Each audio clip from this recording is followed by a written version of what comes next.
Salut,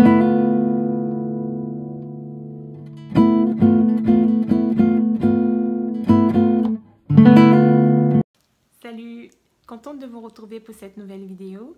J'espère que tout va bien, que tout se passe comme vous voulez. Et si on parlait communication? D'abord, mettons les choses à plat. Qu'est-ce que la communication? Eh bien, c'est l'ensemble des interactions qu'on a avec les autres dans le but de transmettre et d'échanger des informations. Si on a bien compris cette définition, on se rend compte que c'est la base même des relations humaines et que sans communication, on n'est rien. Sans communication, on n'aurait pas pu bâtir toutes les sociétés dans lesquelles nous vivons présentement. Donc la communication, c'est vraiment le minimum, c'est la base de n'importe quelle relation humaine, qu'elle soit familiale, professionnelle, amicale, amoureuse, et j'en passe. Sans communication, on ne peut rien faire, on ne peut rien construire. C'est vraiment le début du début du début. Là-dessus, je pense que tout le monde est d'accord. D'où l'intérêt de privilégier des communications de qualité, de privilégier des échanges rigoureux, importants entre les êtres humains que nous sommes, quel que soit le type de relation qu'on puisse avoir. Je vais par exemple parler on va commencer par parler des relations, des communications en famille. Si vous êtes dans une famille, j'entends parfois des gens dire qu'ils sont dans des familles de taiseux. Donc les taiseux, ce sont ces personnes qui gardent tout pour elles, qui n'expriment rien, qui ne savent pas exprimer leurs émotions. Et c'est très compliqué à vivre. Et c'est même douloureux pour les autres. Parce que quand vous avez affaire à des individus comme ça, même s'ils sont de votre famille, c'est une vraie souffrance parce que vous ne savez jamais ce qu'ils pensent et à quoi vous en tenir avec ces personnes-là. Et ce n'est pas évident. Et du coup, les rapports sont froids, parfois même inexistants, et les gens sont dans une forme de comédie. Bon, chacun joue son rôle. Ben, si c'est un parent qui est comme ça, qui est taiseux ou quoi que ce soit, eh bien, les enfants ils vont s'adapter et ils auront du mal à peut-être communiquer avec ce parent-là, lui transmettre ce qu'ils ont envie de dire. Enfin, c'est compliqué. Franchement, vous qui regardez la vidéo, j'espère que ça va soulever déjà dans votre milieu familial ou amical ou dans votre entourage tout court, des discussions, parce que on a souvent tendance à négliger cet aspect-là, mais ça peut être une vraie source de souffrance, de difficulté dans les rapports humains. Déjà, si on veillait à ce que chaque communication qu'on a se déroule bien, ça nous enlèverait bien de problèmes, n'est-ce pas? Réfléchissons un peu plus loin à l'aspect professionnel. Quand vous communiquez bien, je ne sais pas, il y a une nouvelle directive, une nouvelle norme qui est mise en place, une nouvelle consigne qui est donnée dans le cadre professionnel, qui circule bien entre les différents collaborateurs, chacun a la bonne information au bon moment ou peut-être même au même moment, ça fait une unité et tout le monde travaille à l'unisson, n'est-ce pas? De la même manière, si jamais quelques-uns ont la bonne info et pas les autres, la communication là est faussée et du coup, certains des collaborateurs vont être performants parce qu'ils connaissent la nouvelle procédure à suivre et les autres sont encore dans les anciennes pratiques.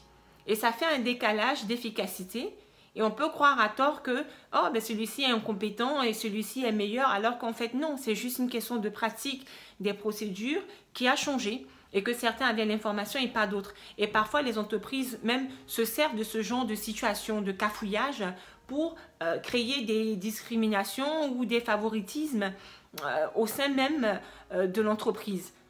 C'est-à-dire que si on veut privilégier quelqu'un, si on veut favoriser quelqu'un, on lui donne tout de suite en premier lieu les bonnes informations de manière à ce que cette personne-là travaille de manière plus efficace et qu'on ait le sentiment qu'elle est meilleure que les autres. À côté de ça, si on veut discriminer quelqu'un, on ne lui donne pas la bonne information et la personne continue d'appliquer de bonne foi les anciennes procédures et ensuite on viendra le lui reprocher en disant « Oh, tu ne fais pas comme les autres, tu es en retard, tu n'as pas entendu, tu n'as pas fait comme on t'avait demandé de faire avec la nouvelle procédure » alors que tout s'est orchestré dans le but de nuire au candidat en question.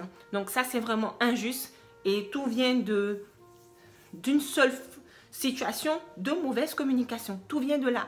Donc on se rend compte de l'importance de la communication au quotidien.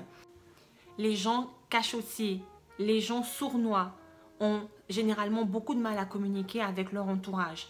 Parce que comme ils ont cette volonté de camoufler les choses aux autres, eh ben forcément ils vous mentent ou ils ne vous disent jamais avec sincérité ce qu'ils pensent, ce qu'ils ressentent. Donc ça en fait des hypocrites par la même occasion. C'est très très très problématique aussi au quotidien.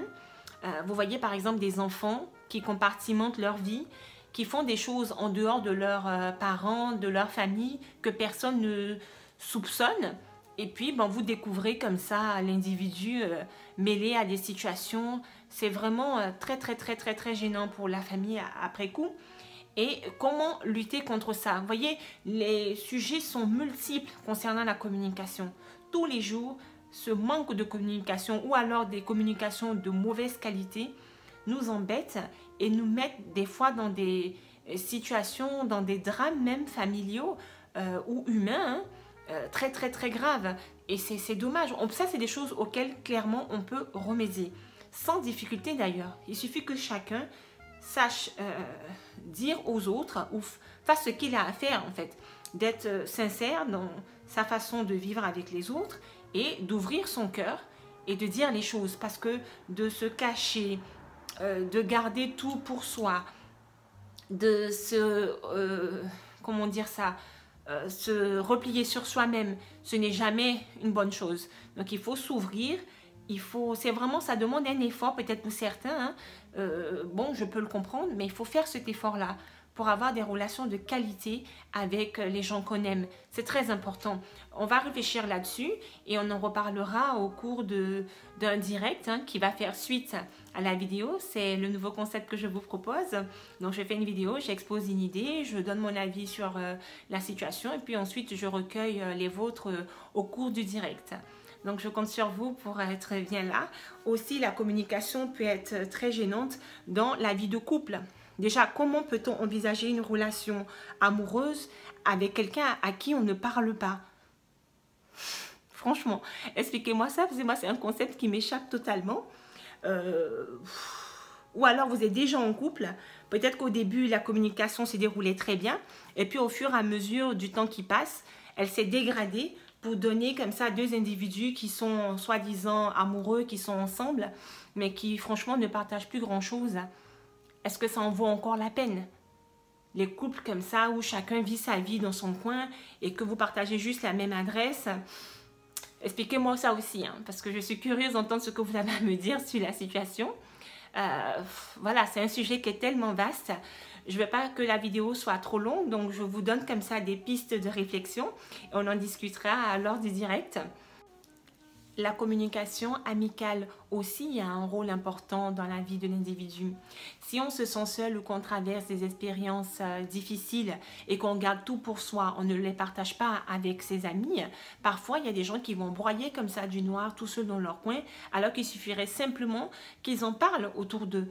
Que ce soit à leurs amis, à leurs collègues, à leur famille, bref, qu'ils en parlent. Et le simple fait d'en parler pourrait comme ça débloquer des situations, parfois même le fait de parler d'un problème qui nous dérange ou qui nous fait souffrir ou d'une difficulté ou d'une expérience malheureuse qu'on a vécue ou qu'on est en train de vivre, suffit à trouver une solution. Parfois, vous en parlez à quelqu'un, « Oh, mais tu sais, je peux t'aider, oh, ceci, cela » et des choses comme ça vont se mettre en place pour vous faciliter la vie et vous redonner le sourire. Donc, apprenons à communiquer. Vraiment, c'est très important. Pour plein de situations, comme j'ai pu les énoncer ici, et il y en a plein d'autres dont on discutera lors du direct, bien entendu. Donc, d'où l'intérêt de la communication de qualité. Et ce qui est très paradoxal, nous vivons à une époque où il y a de plus en plus de vecteurs de communication. Les réseaux sociaux, avec tout ce qu'on peut dire. Allez, vous faites un tweet par exemple, aussitôt des tas de gens peuvent le voir et puis commenter ce que vous avez dit, etc., etc. Mais malgré toutes ces choses-là qui existent, pour se connecter les uns aux autres, on se rend compte que les gens sont de plus en plus solitaires, sont de plus en plus isolés. Alors qu'il y a plein de moyens comme ça de communication qui existent parce que le fond n'est pas là. Le fond, c'est vraiment de sortir comme ça quelque chose qui vient de soi et puis de le partager avec les autres. C'est ça le fond. C'est pas tant d'avoir tous les réseaux sociaux possibles et imaginables et puis d'être quelqu'un de sournois, de secret, de cachotier. Non, ça ne sert à rien.